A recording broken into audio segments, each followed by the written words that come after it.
Tax filer क्यों होना चाहिए? क्या हमें टैक्स फाइलिंग करवानी चाहिए? टैक्स अगर हम फाइल करते हैं, अगर हम टैक्स फाइलर बनते हैं तो हमें बेनिफिट्स क्या मिलेंगे? अगर हम टैक्स फाइलर हो जाते हैं तो हमें नुकसानात क्या मिलेंगे? टैक्स फाइलर होने में फ़ायदा या टैक्स फाइलर ना होने में फ़ायदा? ये बहुत ज़्यादा अहम सवालात हैं जो लोग अक्सर मुझसे पूछते हैं। ये तमाम सवालात मैं आपको क्लियर करूँगा। पहली बात तो ये याद रखिए कि टैक्स फाइलर कौन है और tax filer non tax filer कौन है। हर वो शख्स जो अपने पूरे साल के गोशवारे जमा करवाता है उसे टैक्स फाइलर कहते हैं। जो वो शख्स जो गोशवारे जमा नहीं करवाता वो टैक्स फाइलर नहीं बल्कि वो नॉन फाइलर है। गोशवारे क्या होते हैं? गोशवारे होते हैं एसेट्स कि मैंने इस साल के अंदर कोई प्रॉपर्टी खरीदी, मैंने इस साल के अंदर कोई प्रॉपर्टी बेची, मैंने कोई गाड़ी खरीदी या कोई गाड़ी बेची, मैंने कोई बैंक अकाउंट बनाया या मैंने कोई बैंक अकाउंट क्लोज किया। जो जो आपने किया होता है आपने उसकी एक फ़ाइल बना के, वो फाइल कौन बनाता है? वो टैक्स कंसल्टेंट भी बना सकता है, वो टैक्स लॉयर भी बना सकता है। आप मुझसे भी रब्ता कर सकते हैं, मैं भी टैक्स लॉयर हूँ। आपने क्या करना है, आपने पूरी वो गोशवारे जो होती है ना कि मैंने ये प्रॉपर्टी थी मैंने बेच दी या मैंने कुछ भी नहीं खरीदा, इस सारी एक गोशवारों की लिस्ट को या मैंने कुछ भी नहीं कमाया इस चीज़ को भी फाइल करना टैक्स फाइलिंग कहलाता है। जो शख्स अपने गोशवारे जमा करवाता है उसे टैक्स फाइलर कहते हैं, जो नहीं करवाता उसे नॉन फाइलर कहते हैं। टैक्स फाइलर होने के फ़ायदे कौन कौन से हैं?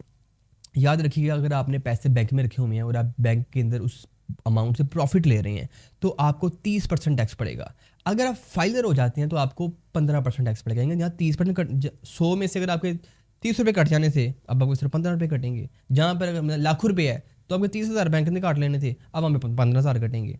पेंशन आ रही है, पेंशन के ऊपर भी जो टैक्स है वो गवर्नमेंट ज़्यादा काटती है और जो जो फाइलर होता है उसका टैक्स कम करता है। आपको सैलरी मिल रही है, सैलरी पे भी टैक्स कटता है। अगर आप फाइलर हैं तो टैक्स कम करता है। आप कोई प्रॉपर्टी खरीद रहे हैं 1.5% टैक्स पड़ता है अगर आप फाइलर हैं। अगर आप नॉन फाइलर हैं तब जो आपको जो टैक्स कटता है वो कटता है आपका 10.5%। इसी तरह जो टैक्स फाइलर होता है उसका वीज़ा बहुत इजीली लग जाता है।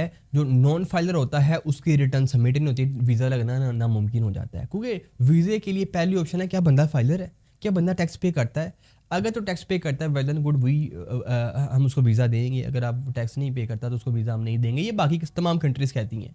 इवन दो अब तो उम्रे पे जाने के लिए भी टैक्स जो है ना वो फाइलिंग ज़रूरी है।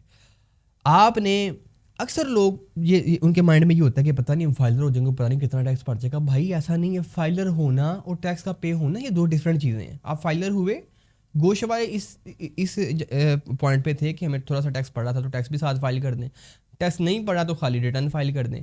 टैक्स फाइलर होना ज़रूरी है। इसके इसके बहुत फ़ायदे हैं, इसका नुकसान कोई नहीं है। नुकसान सिर्फ एक है कि आपने हर साल रिटर्न फाइल करनी है, आपने गोशवारे जमा करवाने हैं, इसमें कोई ऐसी दो राय नहीं है। लेकिन अगर आप नहीं करवाते तो गवर्नमेंट आपका क्या करेगी? बैंक अकाउंट फ्रीज कर सकती है, वो आपके बैंक अकाउंट्स को होल्ड कर सकती है, वो आपकी अपना मीटर काट सकती है, सेल परचेज रुक जाएगी आपकी, ना प्रॉपर्टी खरीद सकेंगे, ना बेच सकेंगे, ना गाड़ी खरीद सकेंगे, ना बेच सकेंगे। कि वीज़ा लगाएंगे तो वीज़ा लगेगा नहीं आपका।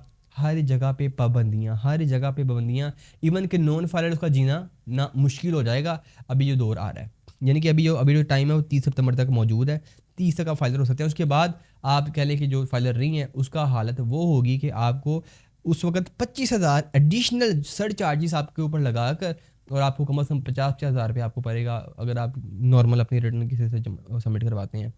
30 से पहले अगर आप करवाते हैं तो आपकी वही प्रीवियस जो सर चार्ज है उन्हीं के अंदर होगी। ये वो तमाम गुफ्तगू थी। आप किसी किस्म की कोई राय के लिए डिस्क्रिप्शन में दिए गए नंबर पे आप मुझसे रब्ता कर सकते हैं। आप तक के लिए इतना ही था। अब्दुल रहमान यासिन को दीजिए इजाज़त। वमा अलैना इल्लल बलागुल मुबीन। Thank you.